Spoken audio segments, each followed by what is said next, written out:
बिस्मिल्लाहिर्रहमानिर्रहीम अल्लाहुम्मा सल्लि अला सय्यदिना व मौलाना मुहम्मद व अला आलि सय्यदिना व मौलाना मुहम्मद रब्बी यस्सिर व ला तुअस्सिर व तम्मिम बिल खैर रब्बी इश्रह ली सदरी व यस्सिर ली अमरी वहलुल उक़दतम मिन लिसानी यफ़क़हू क़ौली। कल हमने गाउस लॉ पढ़ा था। गाउस लॉ हमें ये बताता है कि अगर आपने किसी क्लोज सरफेस का दूसरा नाम क्या है, 3D सरफेस, उसमें से निकलने वाला फ्लक्स मालूम करना हो तो वो फ्लक्स होगा 1/ε0 मल्टीप्लाई बाय चार्ज इनक्लोज। आसान सा एक फॉर्मूला दे दिया गॉस ने, ठीक है। वैसे फ्लक्स का फॉर्मूला क्या है, E डॉट ए, E और A का dot product EA cos theta. तो गाउस लॉ की मदद से हम इलेक्ट्रिक फील्ड इंटेंसिटी E निकालते हैं उस केस में जहाँ चार्ज जो डिस्ट्रीब्यूट हुआ हो, फैला हुआ, उसमें सिमेट्री हो। देखिए सिमेट्री क्या चीज़ होती है कि अगर आप को समझाने के लिए, हमारी जो बॉडी है, ये नाक की सीध में अगर आप एक लाइन ड्रॉ कर दें सीधी, जो आपकी ये नाक से गुजरती भी जाएगी, तो आपकी बॉडी एग्जैक्टली 2 टुकड़ों में डिवाइड हो जाएगी। इधर एक हाथ होगा, इधर भी राइट साइड पे एक टांग, एक आँख, एक नथना, दूसरा नथना, इन दोनों को जोड़ेंगे तो एग्जैक्टली जुड़ जाएंगी, यूँ चिपट जाएंगी। ये क्या कहलाती है, सिमेट्री। सही है। स्फेरिकल शेप या गोल शेप, इसमें ऑलरेडी सिमेट्री है। नीचे जैसा पॉइंट है वैसा ही पॉइंट ऊपर भी है। तो गोल शेप्स तो बाय नेचर क्या होती हैं, सिमेट्रिकल होती हैं। स्क्वायर और रेक्टेंगल में भी सिमेट्री होती है, ये सिमेट्री होती है, ठीक है। तो गाउस लॉ की कंडीशन ये है कि सिमेट्री होनी चाहिए। अच्छा, अब हमने फ्लक्स जो कैलकुलेट किया, फ्लक्स का जो बेसिक फार्मूला पढ़ा वो था E डॉट ए, E और A का डॉट प्रोडक्ट, जो हो गया था EA cos थीटा। और हमने स्फीयर का केस डिस्कस भी किया। जब इसके लिए हमने निकाला फार्मूला तो हमने क्या किया था, स्फीयर की सरफेस को छोटे छोटे टुकड़ों में तोड़ दिया था। तो याद है एंड में हमारे पास क्या आया था, E बाहर आ गया था और अंदर क्या रह गया था, एरिया। तमाम एरियाज को हमने सम किया था ना, delta A1 plus delta A, सही है। तो जब E डेल्टा A का फॉर्मूला लगाना होता है तो क्या होता है, E डेल्टा A का सम निकालते हैं आप। फ्लक्स निकालने का एक तरीका तो ये, दूसरा तरीका क्या है, आप गॉसेस लॉ अप्लाई कर दें डायरेक्ट, रिजल्ट दोनों से क्या आएगा, सेम। इसी को हमने यूज़ करना है। गॉसेस लॉ की कुछ एप्लीकेशंस हैं, ये एप्लीकेशन नंबर 1 है। क्या है question, state Gauss law, apply it to find electric field intensity of a charge metallic sphere at a point outside the sphere. आप एक स्फीयर ले लें मेटल का जिसपे चार्ज हो, वो जो कंचे खेलते हैं ना, एक छोटा सा कंचा आता है मेटल का, उसकी सरफेस पे चार्ज है। या फर्ज करें क्रिकेट की बॉल है, उस बॉल की सरफेस पे क्या है, सरफेस पे अंदर चार्ज। वैसे मेटल को आप जब भी चार्ज देंगे उसकी सरफेस पे ही आता है चार्ज, उसकी सरफेस पे चार्ज आ गया। ये 2012 में आया है 7 नंबर का, उसके बाद नहीं आया। तो इसका मतलब है इस साल आने के इम्कानात रोशन है। क्या है, रोशन है। तो हमने कहा suppose a charge of magnitude Q is uniform. अच्छा, गॉसेस लॉ की स्टेटमेंट तो मैंने नहीं लिखी, लेकिन कल मैंने लिखाई थी ना, आप लिख देंगे गाउस लॉ क्या है। According to Gauss law, flux through any close surface is 1/ε0 multiply by charge enclose. ये गाउस लॉ की स्टेटमेंट आ जाएगी, ठीक है। स्टेटमेंट के बाद हम ये वो प्रूव करने लगे, डेरिवेशन करने लगे, ठीक है। तो suppose a charge of magnitude Q is uniformly distributed at the surface of a metallic sphere of radius R। ये स्फीयर गोल नहीं बना, मेरे से बाहर आ लिया, वो स्फीयर है। इस स्फीयर का अपना रेडियस R है, कैपिटल R। स्फीयर का अपना रेडियस क्या है, कैपिटल R। हमने कहा let P be a point outside the charge sphere at which electric field intensity is required. First करें P कोई पॉइंट है, ये वो पॉइंट है जहाँ पे हमें इलेक्ट्रिक फील्ड इंटेंसिटी यानी कि E कैलकुलेट करनी है। क्या कैलकुलेट करनी है, आप जब भी गाउस लॉ अप्लाई करेंगे तो गाउस लॉ की कंडीशन ये है कि चार्ज इनक्लोज होना चाहिए किसी सरफेस पे। चार्ज किसी सरफेस में क्या होना चाहिए? इनक्लोज होना चाहिए। तो आप एक ऐसी सरफेस लेंगे जो कुछ चार्ज को या सारे चार्ज को अपने अंदर क्या कर ले? बंद कर ले। उस सरफेस को कहते हैं गॉसियन सरफेस। उस सरफेस को क्या कहते हैं? अब देखिए हमारे पास एक स्फेयर है छोटा सा, उस स्फेयर को बंद करने के लिए हमने एक बड़ा स्फेयर ले लिया। क्रिकेट की जो बॉल है वो फुटबॉल की बॉल के अंदर बंद हो जाएगी? हो जाएगी। तो फुटबॉल की बॉल जो है वो हमारी गॉसियन सरफेस है, और क्रिकेट की जो बॉल है वो हमारा वो मेटालिक स्फीयर है जिस पे चार्ज मौजूद है। तो जब मैं फुटबॉल की बॉल में अपने उस चार्ज स्फीयर को, क्रिकेट की बॉल को बंद करूँगा तो क्या सारा चार्ज बंद हो जाएगा या कुछ चार्ज होगा? सारा हो जाएगा ना, सारा उसकी सरफेस पे, वो पूरे का पूरा फुटबॉल के अंदर क्या हो गया? बंद हो गया। तो हमने क्या कहा? Imagine a Gaussian surface S. ये जो मैंने ड्रॉ की है ये वो गॉसियन सरफेस है in the form of sphere of radius R. इस गॉसियन सरफेस का स्फीयर क्या है? रेडियस क्या है? R. Passing through point P, और ये उस पॉइंट पी से गुजर रही है जिसमें हमें इलेक्ट्रिक फील्ड कैलकुलेट करनी है। Electric field will be radially outward at S, जो गॉसियन सरफेस है, with a constant value E due to spherical shape. Shape चूंकि स्फेरिकल है, स्फेरिकल कल भी समझाया था, सेंटर से लेकर किसी भी पॉइंट का डिस्टेंस क्या होगा? आर। तो जो फील्ड पहुंचेगी सबकी वैल्यू क्या होगी? सेम होगी। ई हमने उसको नाम दे दिया। अब हम फ्लक्स कैलकुलेट कर रहे हैं गॉसियन सरफेस पर। इस पूरी सरफेस पे जो फ्लक्स होगा वही पॉइंट पी पे भी होगा। तो पहले तो हमने वही फार्मूला लगाया, सम ई डेल्टा ए, ई और ए का डॉट प्रोडक्ट। ई कांस्टेंट है, बाहर आ गया। ये सम का सिंबल है, सम ऑफ डेल्टा ए। ये छोटे छोटे डेल्टा ए लिए, सही है। कल भी ये बात डिस्कस की थी। ये वो लाइन है हमारी फील्ड की लाइन। डेल्टा ए क्या होगा? Radial outward. तो डेल्टा ए और ई की डायरेक्शन क्या हो जाएगी? सेम। कॉस 0 होगा, इसीलिए कॉस हमने लिखा नहीं है। कॉस 0 1 हो जाएगा ना, ठीक है। अच्छा, तो सम ऑफ डेल्टा ए क्या हो जाएगा? Surface area. स्फीयर का सरफेस एरिया क्या था? 4 पाई आर स्क्वायर। तो ये तो हमारी इक्वेशन नंबर 1 आ गई ई डॉट ए का फॉर्मूला लगा के। कल भी यही किया था ना, कल भी यही किया था। अब हमने कहा गॉस लॉ लगाते हैं। गॉस ने क्या कहा था? फ्लक्स होगा 1/ε0 टाइम चार्ज इनक्लोज। और चार्ज कितना इनक्लोज हुआ है? टोटल का टोटल चार्ज। तो चार्ज इनक्लोज की जगह आ गया, क्यों?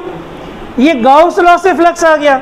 दोनों को कंपेयर किया, या 1 से वैल्यू उठा के यहाँ रख दी 2 में, तो यहाँ फ्लक्स की जगह आ गया E multiply by 4 pi are square. 1/ε0 multiply by q अपनी जगह पे, ये 4 पाई आर स्क्वायर यहाँ के डिवाइड हो गया, तो हो गया 1/4 पाई आर स्क्वायर एप्सिलॉन नॉट। और 1/4 पाई एप्सिलॉन नॉट क्या होता है? के। 1/4 पाई एप्सिलॉन नॉट क्या होता है? के मल्टीप्लाई बाय क्यू अपॉन में क्या बच गया? R square. सही है। तो ये इलेक्ट्रिक फील्ड इंटेंसिटी होगी इस पूरी गॉसियन सरफेस पर। तो पॉइंट पी पर भी यही होगी। डिस्टेंस तो सेम है आर। कोई भी पॉइंट लेंगे, उन तमाम पॉइंट्स पर इलेक्ट्रिक फील्ड इंटेंसिटी क्या होगी? के क्यू अपॉन। 7 नंबर का सवाल है।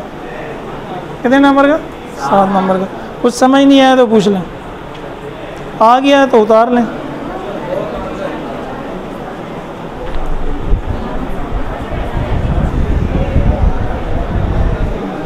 वैसे एग्ज़ाम में तो यही क्वेश्चन आता है ज़्यादातर, ठीक है, लेकिन इसकी 3 कंडीशंस बन सकती हैं।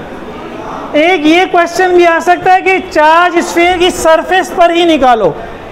चार्ज स्फीयर की, ये तो हमने आउटसाइड निकाला ना, तो उस केस में फ़र्क क्या होगा? फ़र्क क्या होगा? आप कहेंगे imagine a Gaussian surface S in the form of sphere of radius R. ये पॉइंट पी चेंज करना पड़ेगा। Let P be a point very close to the surface of the charge sphere.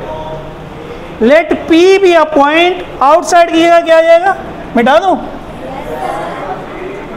Let P be a point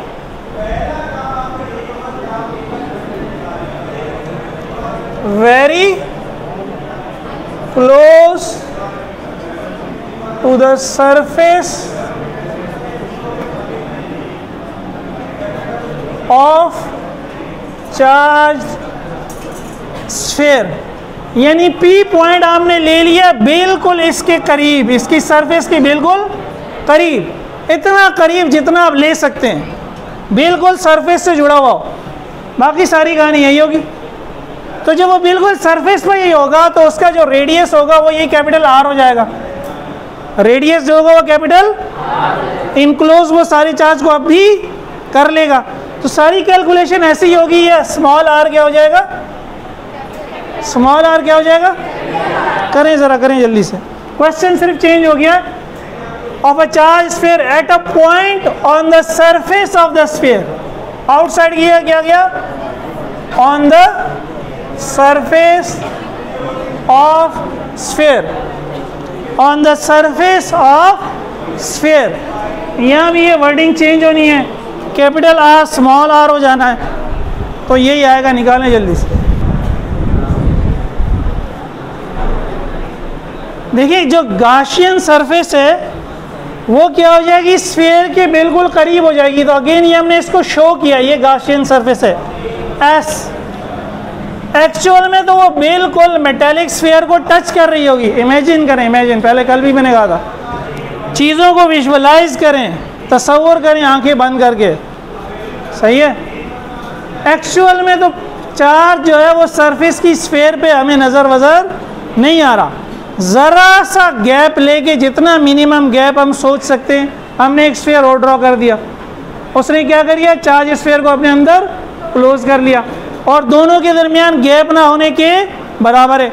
छोटे sphere का radius R है तो बड़े sphere का radius भी, बड़ा रेडियस वाला जो है वो बड़ा, जो स्फीयर जो थोड़ा सा बड़ा है लेकिन फ़र्क इतना कम है कि ना होने के, उसका भी रेडियस R हो गया। बस बाकी सारा वही काम है। क्लियर है। इसका जो थर्ड केस हो सकता है, third case, eight a point inside the sphere, outside की जगह क्या हो जाए, इनसाइड, इनसाइड।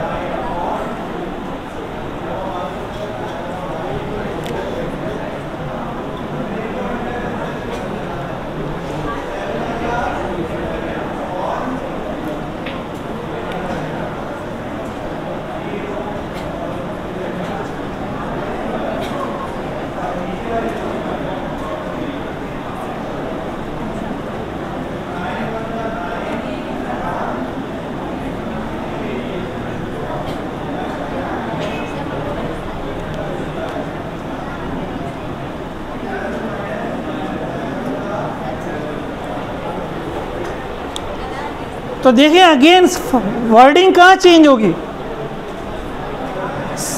ये तो वही है, let P be a point inside.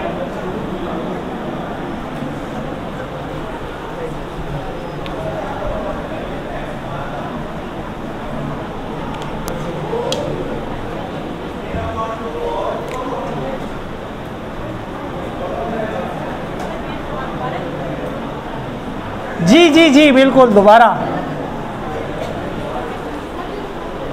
जी। अगर आगे एग्जाम आता सिर्फ यही है जो मैंने पहला वाला करा है, आता सिर्फ, मैं समझा रहा हूँ, अगर आ गया खुदा ना खास्ता तो क्या चेंज होगा। ठीक है, आप भले सिर्फ ये चेंज नोट कर लें,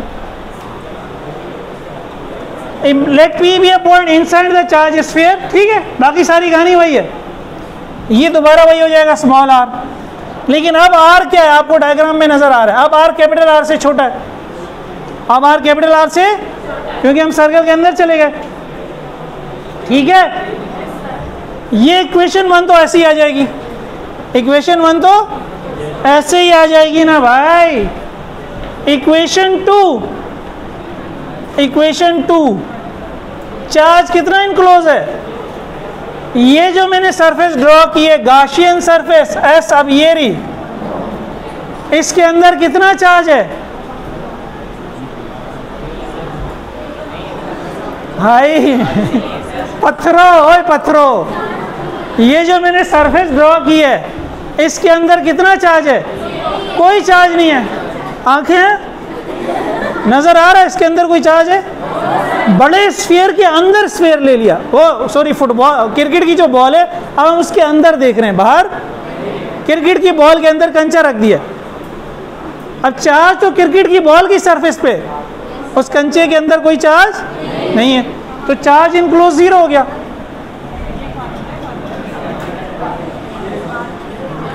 तो जो हमारी इक्वेशन 2 बनी, flux is equal to 0, flux is equal to, again equation, ये वैल्यू तो आ गई, E multiply by 4 pi are square equals to 0।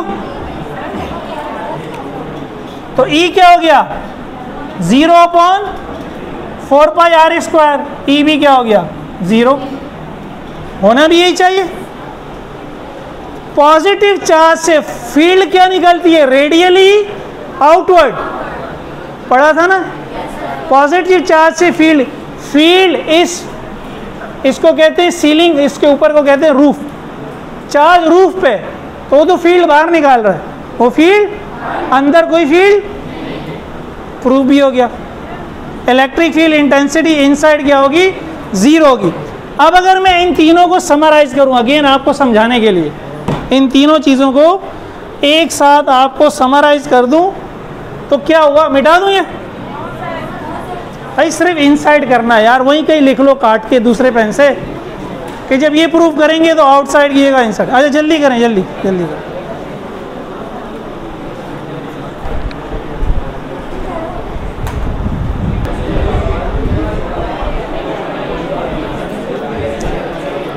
जो मेटेलिक स्फीयर के 3 केसेस हो गए, ये वो मेटेलिक स्फीयर है, इस मेटेलिक स्फीयर का अपना रेडियस है कैपिटल आर।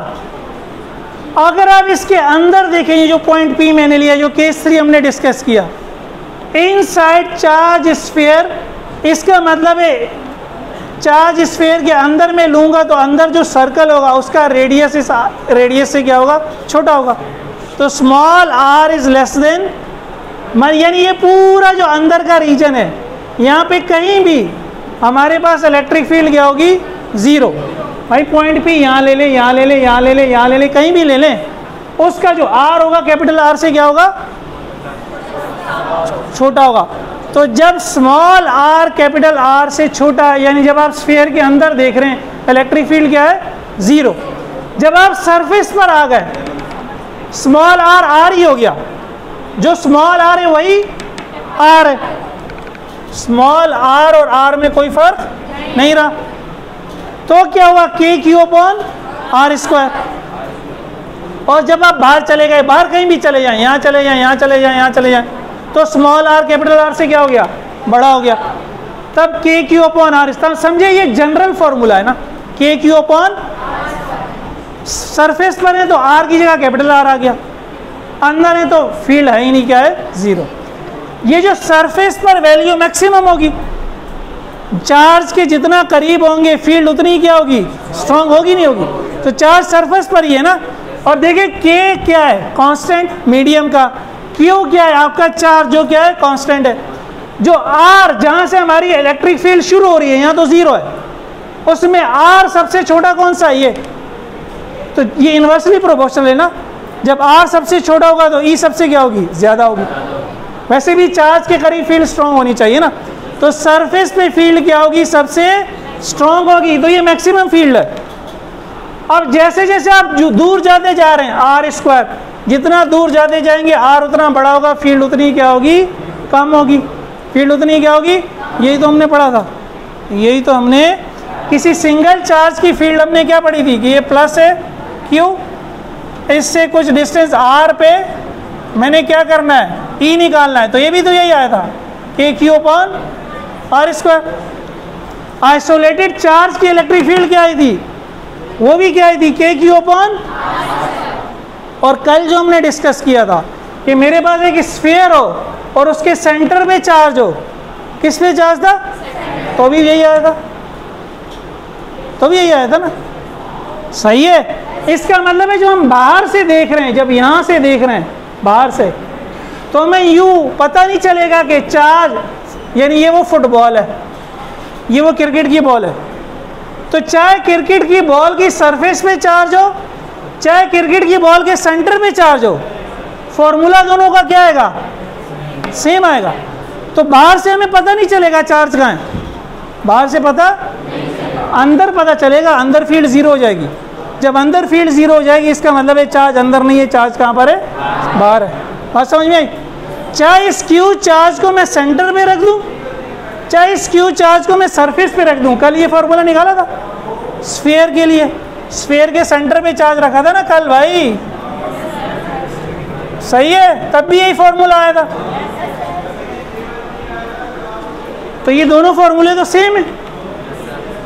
तो चाहे मैं चार्ज को स्फीयर के सेंटर पे रख दूं या चार्ज को स्फीयर की बाहर, के लिए दोनों सेम है। बाहर के लिए दोनों की वैल्यू क्या आएगी, के क्यू अपॉन, लेकिन अंदर के लिए नहीं होगा। अंदर के लिए इस केस में आपको पता चलेगा कि अंदर तो फील्ड क्या है, ज़ीरो।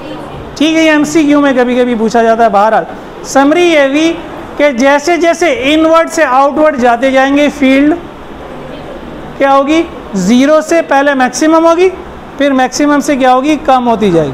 क्या होगी, अंदर ज़ीरो होगी, सरफेस पे मैक्सिमम होगी। अब जैसे जैसे आप दूर जाते जाते हैं, जैसे जैसे फोर्स कम होती जाती है तो फील्ड भी क्या होती जाएगी, कम होती जाएगी। बस इतना याद रख लें, बाकी